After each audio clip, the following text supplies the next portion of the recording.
नमस्कार दोस्तों, स्वागत है आपका उपनिषद एकेडमी में। दोस्तों, आज हम चर्चा करेंगे बड़े ही महत्वपूर्ण टॉपिक पर, जो टॉपिक है हमारा बृहद परंपरा और लघु परंपरा के बारे में। आपके सिलेबस में स्थानीयकरण और सार्वभौमिकरण की अवधारणा तो लिखी ही हुई है। स्थानीयकरण और सार्वभौमिकरण की जो अवधारणा है, वो इसी बृहद परंपरा और लघु परंपरा की अवधारणा के पश्चात निर्मित की थी मैकिम मेरिट ने। तो मैकिम मेरिट की अवधारणा जो है स्थानीयकरण और सार्वभौमिकरण की अवधारणा, कहीं ना कहीं उसका जो स्रोत है वो यही है, बृहद परंपरा और लघु परंपरा। और बहुत से लोग कंफ्यूज होते हैं कि बृहद परंपरा लघु परंपरा का विचार मैकिम मेरिट का है, लेकिन ऐसा नहीं है। ये विचार है रॉबर्ट रेडफील्ड का, जिन्होंने बृहद परंपरा और लघु परंपरा के विषय में अपने विचार प्रकट किए थे।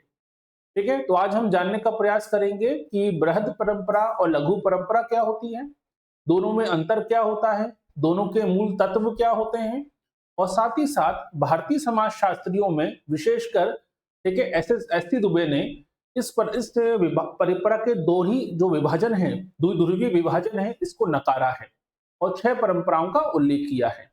उन सब बातों पर चर्चा करेंगे आज के अपने इस लेक्चर में।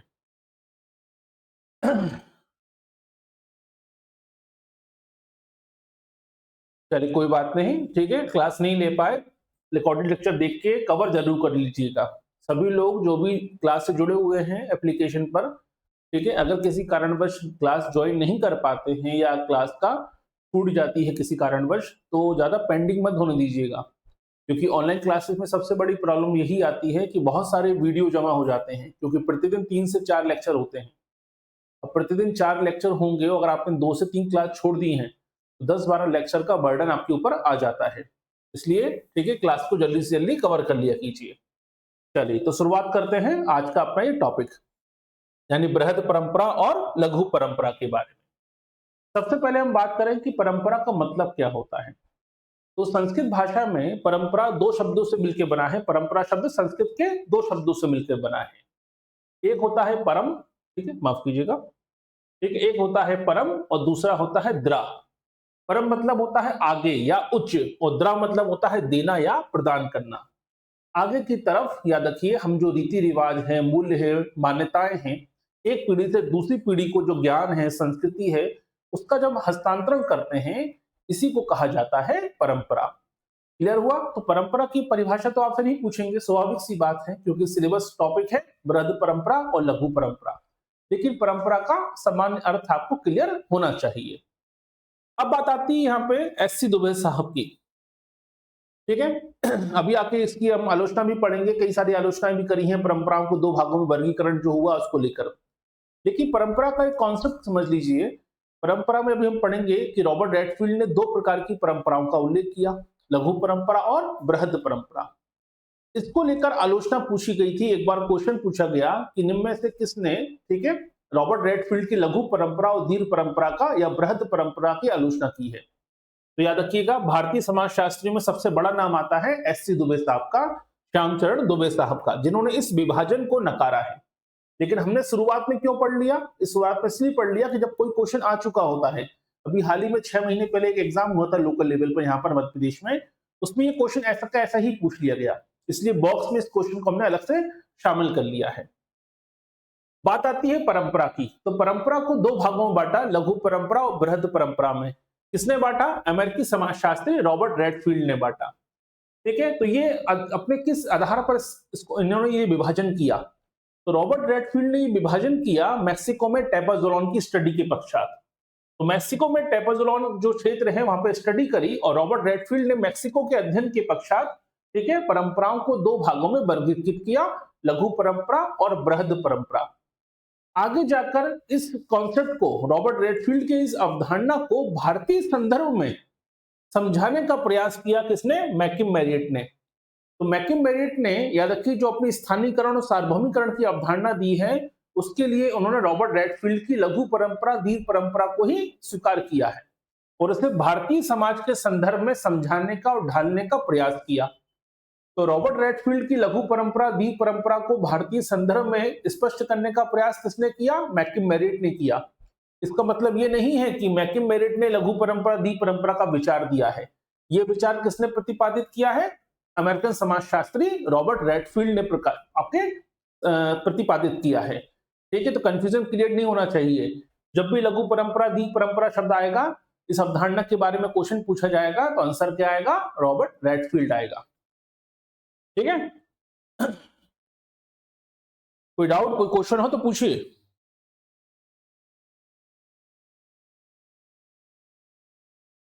जी हाँ, टॉपिक में शामिल है। ठीक है, परंपरा वाला टॉपिक शामिल है, दिमाग से निकाल दीजिए। कुछ जब भी कोई लेक्चर पढ़ाया जा रहा है और आपके इस एप्लीकेशन पर, आपके बैच में अगर वो शो हो रहा है, तो कुछ सोच समझ के ही पढ़ाया जाएगा, अनावश्यक आपको नहीं पढ़ाया जाएगा।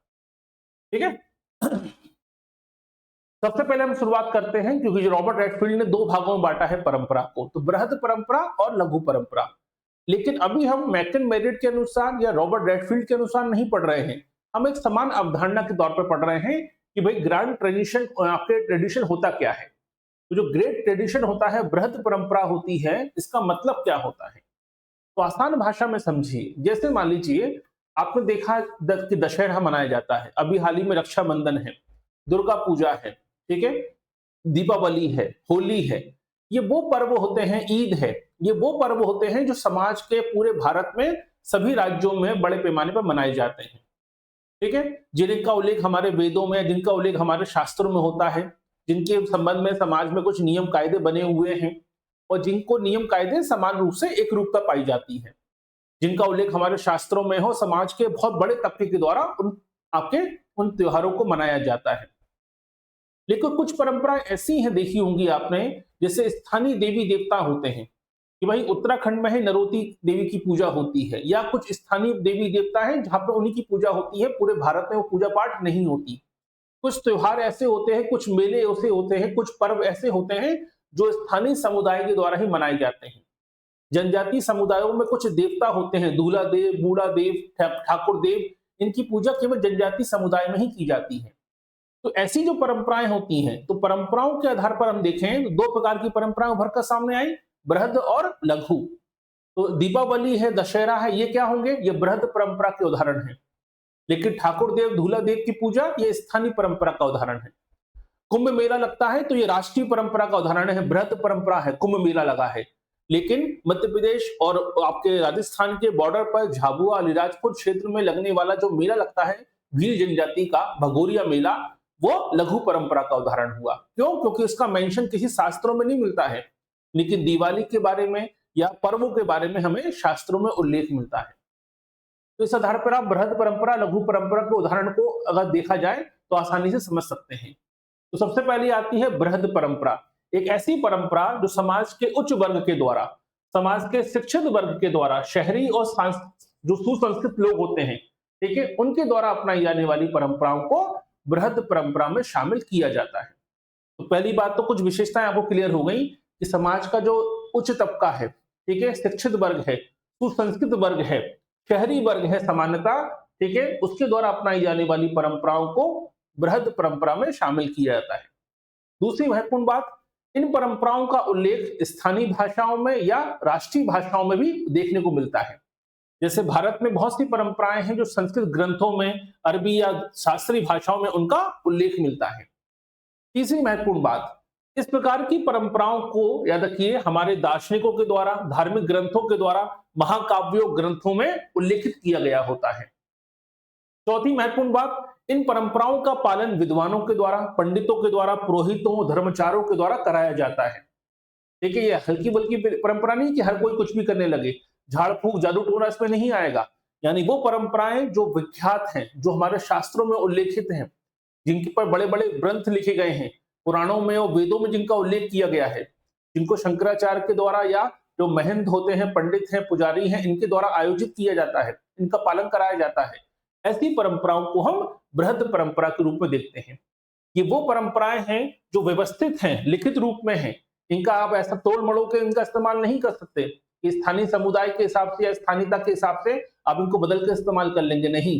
दिवाली की पूजा है तो मुहूर्त पे ही होगी और इस तरीके से होगी, वो आरती जो होगी, वो ग्रंथ जो यज्ञ होंगे वो कॉमन होंगे, यानी हर चीज लिखित रूप में होती है और व्यवस्थित रूप में होती है।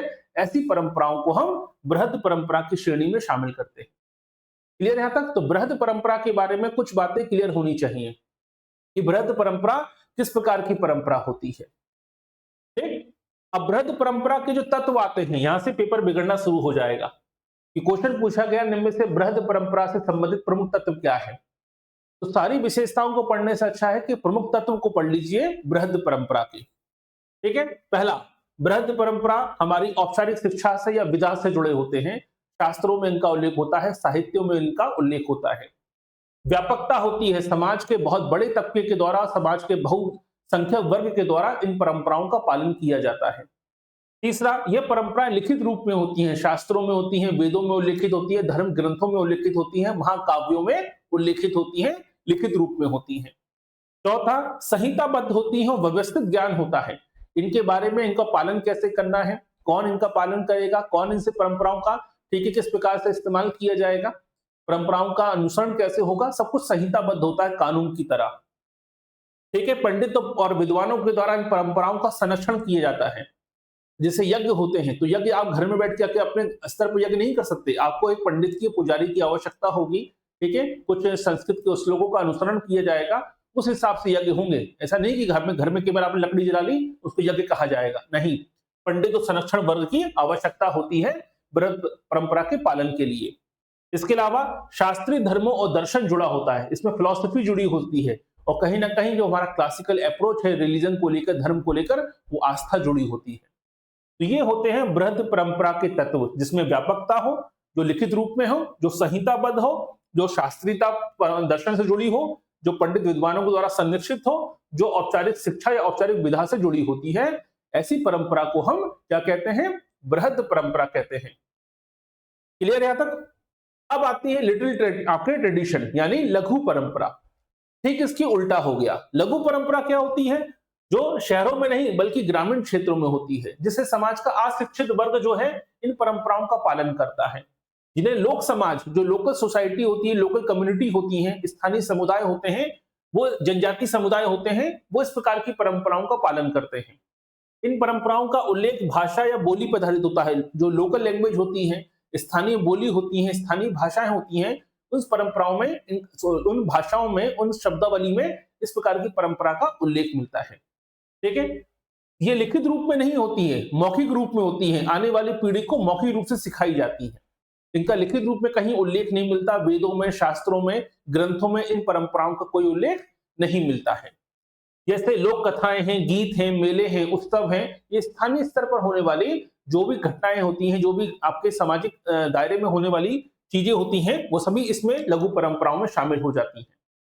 जैसे मान लीजिए भगोरिया मेला लगता है मध्य प्रदेश और राजस्थान के बॉर्डर पर, ठीक है, होली के अवसर पर, या आपके देखते हैं कि भाई कोई स्थानीय त्योहार मनाया जा रहा है किसी क्षेत्र में, या किसी स्थानीय देवी देवता की पूजा होती है, किसी स्थानीय आपके समाधि है, वहां पे कोई मेला लगता है, तो ये सब क्या हो गई? लोकल आपके लिटिल ट्रेडिशन कहलाती हैं, यानी स्थानीय परंपराएं हैं जो व्यापक स्तर पर समाज के बहुत बड़े तबके के द्वारा ठीक है इस्तेमाल में नहीं लाई जाती, या इसका अनुसरण नहीं किया जाता है, जिन्हें लिखित रूप में उपलब्ध नहीं है, जिन्हें शास्त्रों में, महाकाव्यों, वेदों में कहीं इनका उल्लेख नहीं मिलता है। समाज के जो अशिक्षित वर्ग है, ग्रामीण समाज है, स्थानीय समुदाय है, जनजातीय समुदाय है, वो इन परंपराओं का पालन करता है। ठीक है, इनका संचालन कोई महात्मा या शंकराचार्य या महंतों के द्वारा नहीं होता है। जो पुजारी होते हैं, जो कलाकार होते हैं, ग्रामीण बुजुर्ग होते हैं, साधु होते हैं, वो इनका अनुसरण करते हैं। गांव में आपने देखा होगा जादू टोना होता है, ठीक है, अंधविश्वास होता है, किसी प्रकार की जादू टोना वाली क्रियाएं होती हैं, झाड़ फूक होती है, वो सारी परंपराएं काय में आएंगी? वो लघु परंपराओं में आएंगी। ये काफी सरल होती हैं, व्यवहारिक होती हैं। भाई बच्चा बीमार हुआ, बच्चे को पीलिया हो गया है, एक होजा है, वो जाकर क्या करते हैं? पीलिया झाड़ते हैं।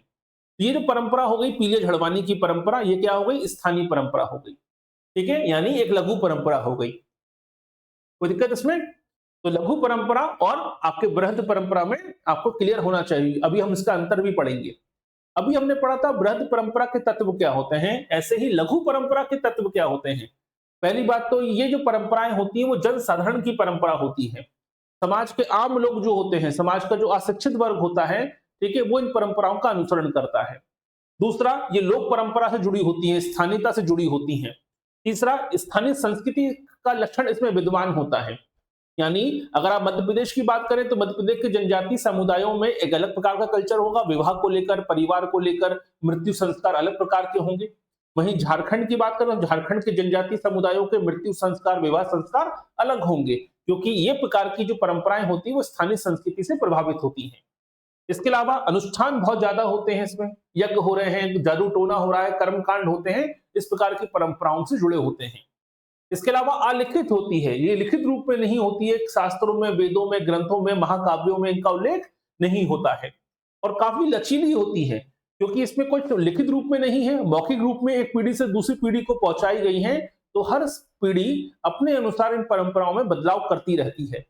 बृहद परंपराओं में बदलाव नहीं हो सकता, याद रखिए, लेकिन इस लघु परंपराओं में क्योंकि मौखिक रूप से होती है, लिखित रूप में नहीं होती है, तो स्थानीय परिवेश के अनुसार इन परंपराओं में बदलाव भी होता रहता है। तो ये लघु परंपरा और दीर्घ परंपरा दोनों क्लियर होनी चाहिए। कोई दिक्कत इसमें? कोई भी डाउट हो, क्वेश्चन हो तो पूछ लीजिए। ठीक है, अब आते हैं कुछ थिंकरों के विचार, जैसे बी.आर. चौहान। बी.आर. चौहान ने लघु परंपरा के बारे में क्या कहा, यहां से पूरा एक स्टेटमेंट पूछा जाता है। इन्होंने अपनी परिभाषा में ही लघु परंपरा की विशेषता बता दी। तो बी.आर. चौहान कहते हैं कि लघु परंपराएं क्या हैं? ऐसी परंपराएं जो स्थानीय हैं, अलिखित हैं, अशास्त्रीय हैं, कम व्यवस्थित हैं और कम चिंतनशील हैं। ऐसी परंपराओं को ही हम लघु परंपरा कहते हैं। तो बी.आर. चौहान की के अनुसार लघु परंपरा की विशेषता क्या है? 4 ऑप्शन अगर आ गए तो पहली विशेषता क्या है? ये स्थानीय होती है, अलिखित होती हैं, अशास्त्रीय होती हैं, यानी क्लासिकल नहीं है परंपराओं, यानी इनका शास्त्रों में, वेदों में या हमारे अतीत में इनका उल्लेख नहीं मिलता। कम व्यवस्थित होती हैं, ज्यादा ऑर्गेनाइज नहीं है, जो कि लिखित रूप में नहीं है, और कम चिंतनशील है, मौखिक होती हैं, इसलिए हर व्यक्ति अपने हिसाब से क्या होता है, इसका मायने बदल जाते हैं। ये जो बी.आर. चौहान की जो डेफिनेशन है, इसमें पूरी की पूरी लेकिन आपके लघु परंपराओं की विशेषताएं स्पष्ट हो जाती हैं। मैकिम मेरिट ने क्या कहा? मैकिम मेरिट ने कहा कि जो लघु परंपराओं की हम बात करते हैं, क्योंकि मैकिम मेरिट ने विचार नहीं दिया है, रॉबर्ट रेडफील्ड ने विचार दिया है लघु परंपरा, बृहद परंपरा का। लेकिन मैकिम मेरिट ये कहते हैं कि भाई कृषक समाज में पाई जाने वाली जो परंपराएं हैं, उन्हें ही लघु परंपरा कहा है।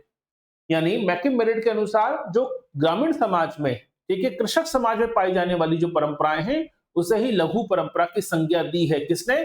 मैकिम मेरिट ने। ठीक है, अब देखिए यहां पर एक शब्द आ गया, कृषक समुदाय या कृषक समाज।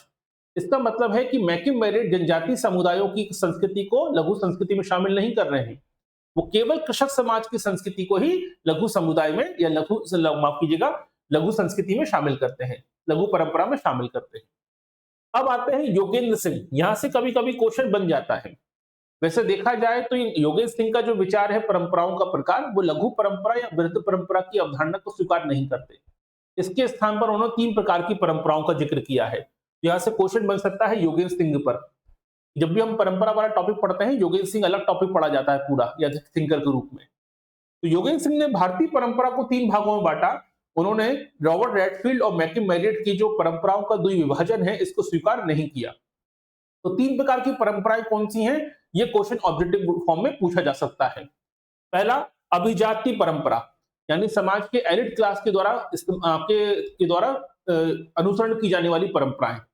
एलिट क्लास कहाँ रहता है? शहरों में, तो स्वाभाविक सी बात है नगरीय संस्कृति की परंपरा को इस अभिजातीय परंपरा में शामिल किया जाएगा। दूसरा, लोक उपसंरचना परंपरा, यानी जो ग्रामीण क्षेत्रों में होती है, कृषक समाज में पाई जाती है। और तीसरा, जनजातीय समाजों में पाई जाने वाली परंपरा। तो भारतीय संदर्भ में योगेंद्र सिंह ने रॉबर्ट रेडफील्ड की लघु परंपरा, दीर्घ परंपरा का अनुसरण नहीं किया, इसको अस्वीकार किया और ये स्पष्ट किया कि भारतीय समाज में 2 प्रकार की नहीं बल्कि 3 प्रकार की परंपराएं पाई जाती हैं। नगरीय परंपरा, ग्रामीण परंपरा, जनजातीय परंपरा। नगरीय परंपरा को ही अभिजातीय परंपरा भी कहा जाता है। ठीक है, अब आते हैं मूल विचार, जिस व्यक्ति ने ये मूल विचार प्रकट किया। अभी तो हमने केवल लघु परंपरा और दीर्घ परंपरा को पढ़ा है। अब आते हैं रॉबर्ट रेडफील्ड पर, जिनसे क्वेश्चन पूछे जाने की संभावनाएं ज्यादा होती हैं। तो पहली बात तो 1897 में रॉबर्ट रेडफील्ड का जन्म हुआ। कहां के समाजशास्त्री हैं? अमेरिकन समाजशास्त्री हैं। ठीक है, इन्होंने जो पूरा विचार रखा है वो कौन से देश में स्टडी करी? मैक्सिको में स्टडी करी। मैक्सिको में टेपेजोलॉन की स्टडी करने के पश्चात ठीक ये विचार प्रकट किया। कौन सी किताब में ये विचार प्रकट किया, ये भी क्वेश्चन पूछा जा सकता है। तो प्रेजेंट सोसाइटी एंड कल्चर 1956 में ये किताब आई थी और इस किताब में इन्होंने, ठीक है, लघु परंपरा और दीर्घ परंपरा का विचार प्रतिपादित किया। तो किताब से भी क्वेश्चन पूछा जा सकता है कि इस किताब के राइटर कौन है, ये क्वेश्चन बन सकता है। कहाँ के समाजशास्त्री हैं, किस क्षेत्र में अध्ययन किया, और लघु परंपरा बृहद परंपरा का विचार किस पुस्तक में प्रतिपादित किया और किसने प्रतिपादित किया। तो यहां से 4 क्वेश्चन बन सकते हैं, याद रखिए रॉबर्ट रेडफील्ड से। रॉबर्ट रेडफील्ड का स्टेटमेंट वाला क्वेश्चन आ सकता है। उनका मानना क्या है? उनका कहना यह है कि किसी भी समाज में, विशेषकर किसानी समाज मतलब कृषक समाज, प्रेजेंट सोसाइटी, प्रेजेंट सोसाइटी में संस्कृति 2 स्तर पर विकसित होती है। अब देखिए रॉबर्ट रेडफील्ड भी मैकिम मेरिट की तरह ही, देखा जाए तो मैकिम मेरिट भी रॉबर्ट रेडफील्ड के विचारों का ही समर्थन कर रहे थे। तो यहाँ पर जो रॉबर्ट रेडफील्ड ने स्टडी करी है बृहद परंपरा लघु परंपरा, ठीक है, वो मूल रूप से कहां बताई है उन्होंने कि कृषक समाज में पाई जाने वाली परंपराएं हैं। तो रॉबर्ट रेडफील्ड ये कहते हैं कि कृषक समाज में जो कल्चर होता है वो सामान्यतः 2 स्तरों पर बटा होता है, यानी पूरी संस्कृति 2 भागों में बटी होती है। एक होता है ग्रेट ट्रेडिशन यानी बृहद परंपरा, और दूसरी होती है लघु परंपरा। क्लियर यहां तक? बृहद परंपरा क्या होती है? जो शास्त्रीय होती है, दार्शनिक होती है, विद्वान वर्ग द्वारा परंपरा का अनुसरण किया जाता है, जो हमारे शास्त्रों में उल्लेखित होती है, प्राचीन ग्रंथों में जिनका उल्लेख होता है, प्राचीन दार्शनिकों ने, विद्वानों ने जिसका उल्लेख किया होता है, ऐसी परंपराओं को बृहद परंपरा में कहते हैं। इसका अनुसरण शिक्षित वर्ग, शहरी वर्ग और अभिजात वर्ग द्वारा इनका पालन किया जाता है। ये लिखित रूप में होती है, धर्मशास्त्रों में होती है और शास्त्रीय भाषाओं में, क्लासिकल लैंग्वेज में लिखी होती है। जैसे यूरोप में लैटिन भाषा में, ग्रीक भाषा में कुछ परंपराओं का उल्लेख है। हमारे यहाँ प्राकृत भाषा में, पाली भाषा में, संस्कृत में, ठीक है, ऐसी परंपराओं का उल्लेख मिलता है जो शास्त्रीय परंपराओं में उल्लेखित होती हैं, शास्त्रीय आपकी भाषाओं पर आधारित होती हैं। दूसरी होती है लघु परंपरा। ये हम किसका विचार पढ़ रहे हैं? ये हम पढ़ रहे हैं रॉबर्ट रेडफील्ड के दृष्टिकोण से। रॉबर्ट रेडफील्ड कहते हैं कि दूसरी क्या होती है ग्रामीण कृषक समाजों में, संस्कृति का एक भाग तो हो गया बृहद परंपरा, दूसरा होता है लघु परंपरा। ये परंपराएं ग्रामीण समाजों में, अशिक्षित वर्ग में और लोक जीवन की परंपरा होती है। ये लिखित रूप में नहीं होती है, मौखिक रूप में होती है, पीढ़ी दर पीढ़ी आगे बढ़ती है।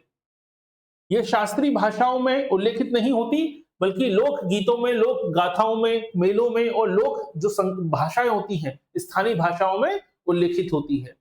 ये दोनों विचार किसके हैं? ये दोनों विचार हैं रॉबर्ट रेडफील्ड के। ठीक है, यहां पर रेडफील्ड का स्टेटमेंट आता है, स्टेटमेंट से क्वेश्चन बन जाता है। स्टेटमेंट क्या है कि दोनों परंपराएं अलग अलग नहीं हैं, बल्कि एक दूसरे को प्रभावित करती हैं। तो ये अलग अलग नहीं है, आइसोलेट नहीं है, दोनों परंपराएं एक दूसरे को प्रभावित भी करती हैं। यानी बृहद परंपरा और लघु परंपरा अलग अलग नहीं है, बल्कि एक दूसरे को प्रभावित करती हैं। ये विचार किसका है? रॉबर्ट रेडफील्ड का है। तो जब भी स्टेटमेंट वाले क्वेश्चन होते हैं अलग से मालूम होना चाहिए।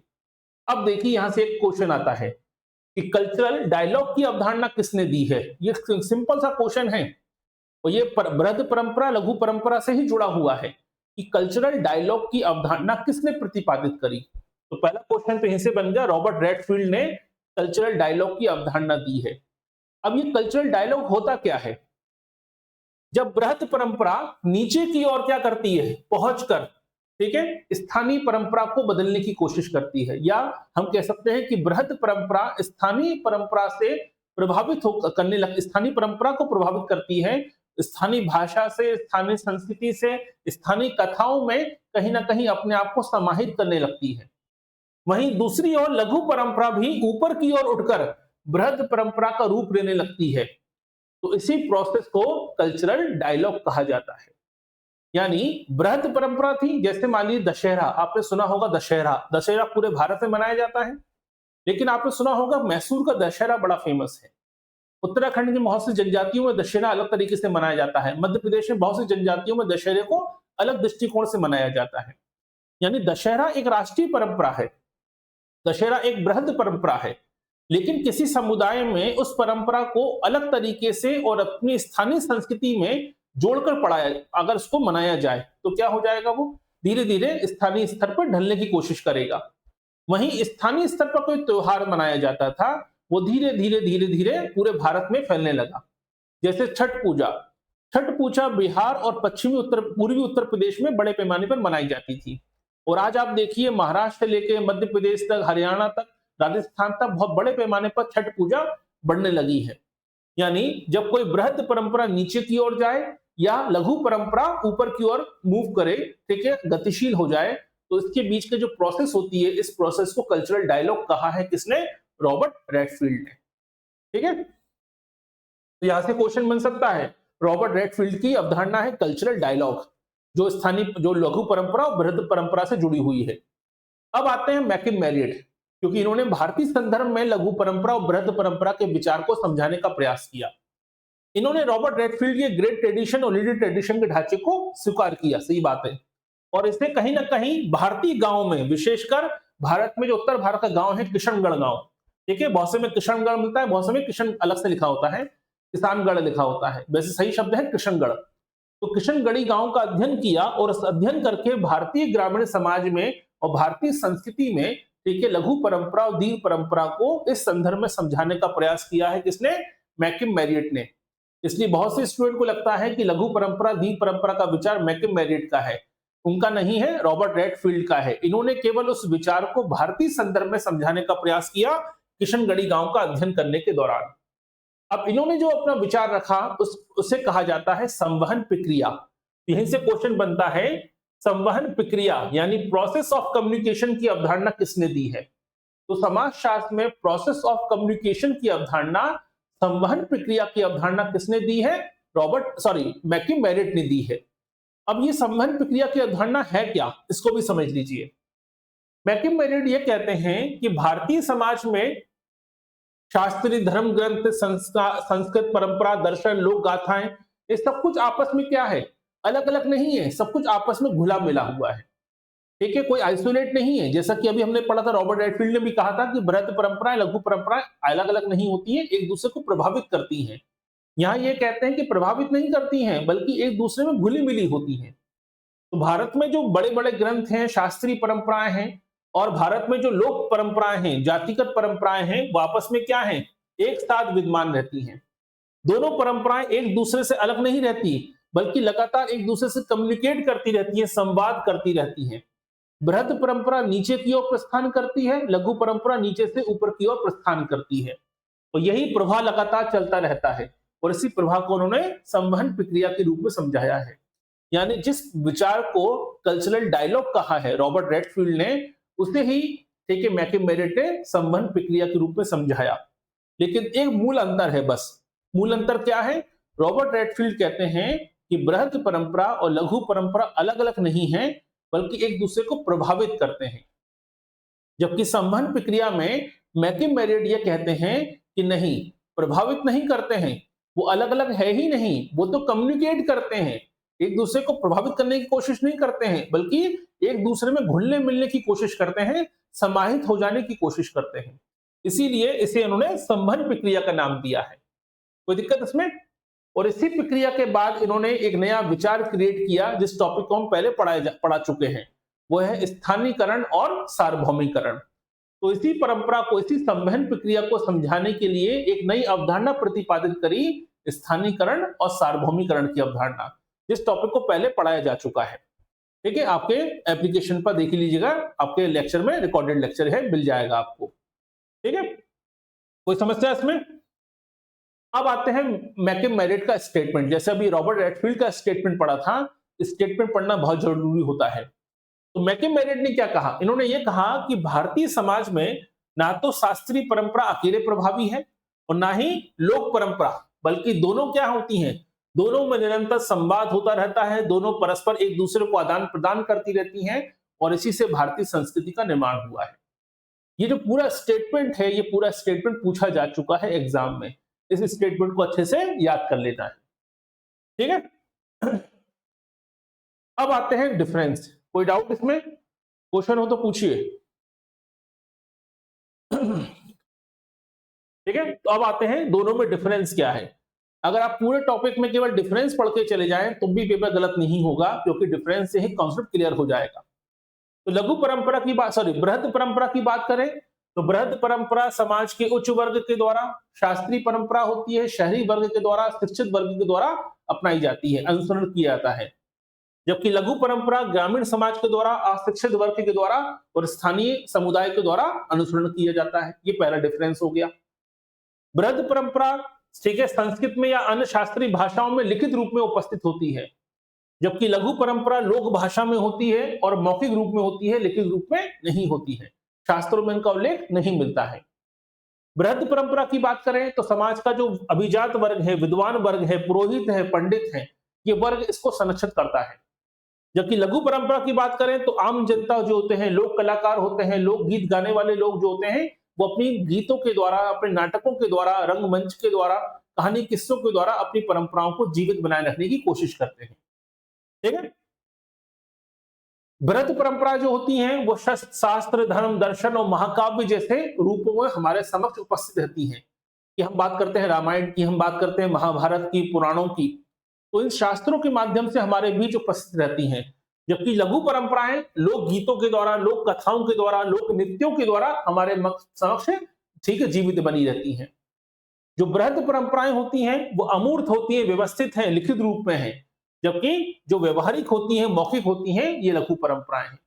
तो केवल डिफरेंस पढ़ लेंगे तो भी दोनों के कॉन्सेप्ट आपको क्लियर हो जाएंगे। ठीक है। बृहद परंपरा समाज के ऊपर की ओर प्रभावित होती है। समाज का शहरी वर्ग, शिक्षित वर्ग, समाज का जो एलिट क्लास होता है वो इसका पालन करता है। जबकि लघु परंपराएं समाज के निचले वर्गों के द्वारा, जो ग्रामीण समुदाय है, जनजाति समुदाय है, स्थानीय समुदाय है, वो इसका अनुसरण करता है। बृहद परंपरा याद रखिएगा लघु परंपरा को प्रभावित करती हैं। ठीक है।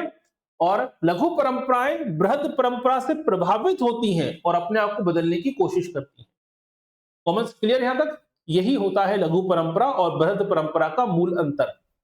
तो कई सारे स्टेटमेंट भी आपको मालूम होने चाहिए, याद रखिए। अब यहां पर थोड़ा बेसिक अंतर आता है। अंतर को पढ़ने के दौरान एक महत्वपूर्ण शब्द आता है कि जो लघु परंपरा है इसी को हम लोक परंपरा भी कहते हैं, फोक ट्रेडिशन भी कहते हैं। और जो बृहद परंपरा है इसी को एलिट ट्रेडिशन भी कहा जाता है, क्योंकि अभी हमने देखा कि समाज का उच्च वर्ग, शिक्षित वर्ग, अभिजात वर्ग इसका अनुसरण करता है। यहाँ पे एक व्यक्ति आते हैं जिनका नाम है जॉर्ज ग्रूनबॉम। तो जॉर्ज ग्रूनबॉम ने क्या कहा अंतर को स्पष्ट करते हुए? उनका यह कहना है कि बृहद परंपरा अभिजात वर्ग द्वारा निर्मित होती है और लघु परंपरा समाज के आम लोगों द्वारा इसका अनुसरण होता है। तो कभी कभी हो सकता है ये वाला जो स्टेटमेंट है, अभी तक तो नहीं पूछा गया है किताबों में, क्योंकि नई वाली किताबें जो आई हैं, अपडेट होकर आती है किताबें थिंकरों की, उसमें पहली बार इनका नाम देखने को मिलता है। ट्रेडिशनल पुरानी वाली किताबों में इनका नाम देखने को नहीं मिलता, लेकिन अपडेट वाली किताबों में जॉन ग्रूनबॉम का नाम देखने को मिलता है स्थानीयकर आपके लघु परंपरा और द्वीप परंपरा के टॉपिक के अंतर्गत। इसलिए हो सकता है क्वेश्चन पूछ लिया जाए। ठीक है।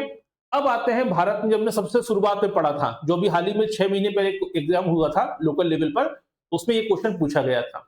सबसे पहले हमने इसको चर्चा करी थी। अब वापस इसी टॉपिक पे आते हैं कि भाई जो लघु परंपरा, द्वीप परंपरा का, बृहद परंपरा का विचार रखा है रॉबर्ट रेडफील्ड ने, और मैकम मेरिट ने भी इसका समर्थन किया है।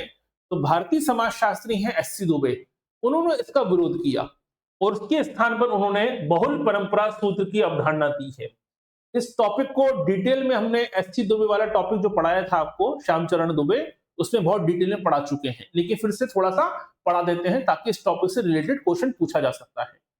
तो एससी दुबे साहब ने रॉबर्ट रेडफील्ड की परंपरा का जो द्वि विभाजन है, लघु और बृहद, इसको अस्वीकार किया है। पहली बात तो ये, और इसके स्थान पर 6 परंपराओं का उल्लेख किया है कि भारत की जो संस्कृति है, भारत का जो समाज है, वो 2 परंपराओं में नहीं बटा है, बल्कि 6 परंपराओं में बटा हुआ है। अब ये 6 परंपराएं कौन सी हैं उसको समझिए। तो पहली परंपरा आती है राष्ट्रीय परंपरा, जिसमें आप गणतंत्र दिवस, स्वतंत्रता दिवस, गांधी जयंती, यानी वो पर्व, यानी वो संस्कार या वो परंपराएं जिन्हें पूरे भारत जिनको अनुसरण करता है, वो राष्ट्रीय परंपराओं में शामिल होती हैं। दूसरी आती है प्रादेशिक परंपरा या क्षेत्रीय परंपरा, जैसे किसी क्षेत्र विशेष में कोई त्योहार मनाया जाता है, जैसे असम में बिहू होता है, ठीक है, केरल में पोंगल होता है, पंजाब में बैसाखी होती है, बिहार में छठ पूजा होती है। ये वहां की याद रखिए क्षेत्रीय परंपरा या प्रादेशिक परंपरा को प्रदर्शित करता है। तीसरी होती है स्थानीय परंपरा। स्थानीय परंपरा मतलब क्या होती है? जो गांव में लगने वाले मेले होते हैं या कुछ क्षेत्रों में मनाए जाने वाला स्थानीय पर्व होता है, ये स्थानीय परंपरा कहलाता है। चौथी होती है स्थानीय उप संस्कृति परंपरा। स्थानीय उप संस्कृति परंपरा का मतलब ग्रामीण मेलों में या कोई भी रक्तदान शिविर हो जाना, या मेले के अंदर भी कोई एक स्थानीय परंपरा का अनुसरण करना, यानी कोई मेला चल रहा है स्थानीय स्तर पर, उस मेले में भी कोई एक ऐसी परंपरा है जिसको सभी समाज के लोग मनाएंगे। जैसे भगोरिया मेला है, तो मध्य प्रदेश, राजस्थान और गुजरात के जो सीमावर्ती इलाके हैं उस इलाकों में ये भगोरिया मेला लगता है। उस भगोरिया मेले की शुरुआत भी गोल गधेड़ों उत्सव नामक परंपरा से होती है। यानी ये क्या हो गई, स्थानीय उप संस्कृति की परंपरा कहलाएगी। फिर आती है पश्चिमी परंपरा। अभी आपने देखा होगा mother day, Valentine day, father day, ये सब क्या है, ये सब है पश्चिमी परंपरा।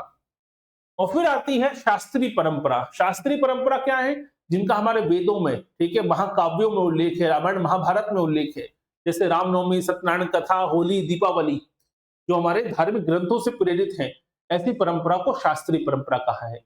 तो एस.सी. दुबे साहब ने रॉबर्ट रेडफील्ड की जो परंपरा का विभाजन है, द्विविभाजन है, इसको अस्वीकार किया। ये 6 प्रकार की परंपराओं का उल्लेख किया है। क्लियर यहां तक? कोई भी डाउट हो, क्वेश्चन हो तो पूछ सकते हैं। तो ये था आज का हमारा लेक्चर, जिसमें हमने पढ़ा लघु परंपरा और बृहद परंपरा के बारे में।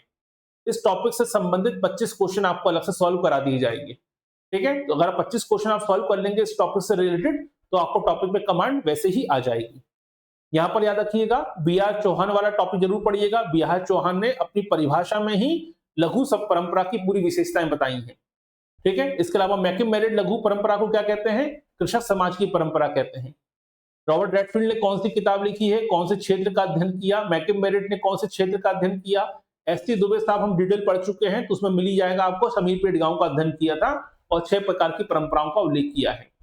ठीक है, तो इस प्रकार के क्वेश्चन पूछे जा सकते हैं। दूसरा, दोनों के बीच में अंतर जरूर पढ़ लीजिएगा, क्योंकि कथन कारण वाले जो प्रश्न होते हैं या कौन सा स्टेटमेंट सही है, वो प्रश्न आपके इसी प्रकार के अंतरों से ही सॉल्व हो पाते हैं। इसके अलावा हमने पढ़ा था लघु परंपरा के तत्व और बृहद परंपरा के तत्व, तो दोनों तत्वों को अलग से चार्ट बना के पढ़ लीजिएगा, नोट्स अच्छे से बनाइएगा कि बृहद परंपरा के कौन से तत्व होते हैं और लघु परंपरा के कौन से तत्व होते हैं।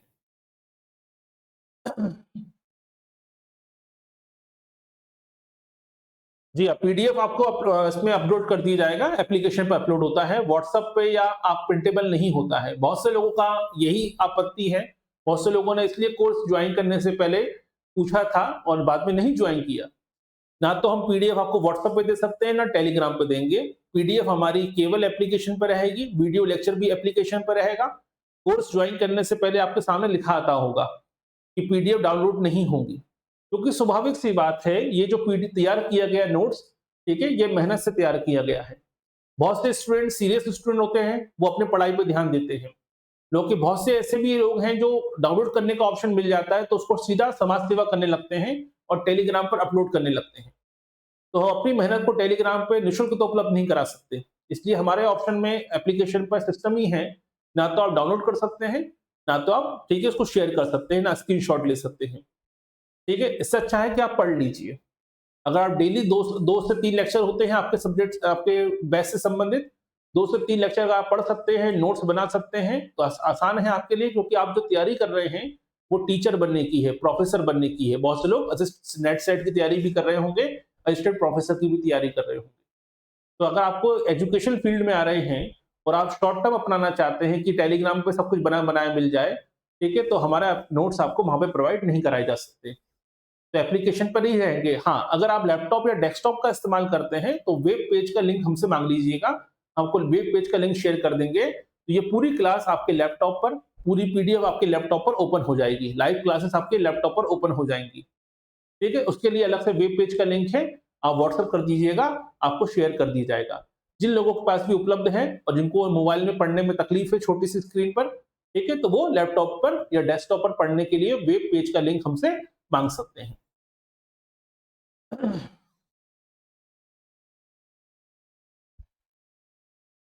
ठीक है, जीआईसी का देखिए नोटिफिकेशन अभी आया है, हमने 3 महीने पहले ही जीआईसी का बैच पूरा करा दिया था। एक आध कोई टॉपिक छूटा होगा, जैसे टॉपिक छूटा हुआ था बृहद परंपरा और लघु परंपरा, टेंशन बिल्कुल मत लीजिए, पूरे सिलेबस को फिर से कराया जा रहा है।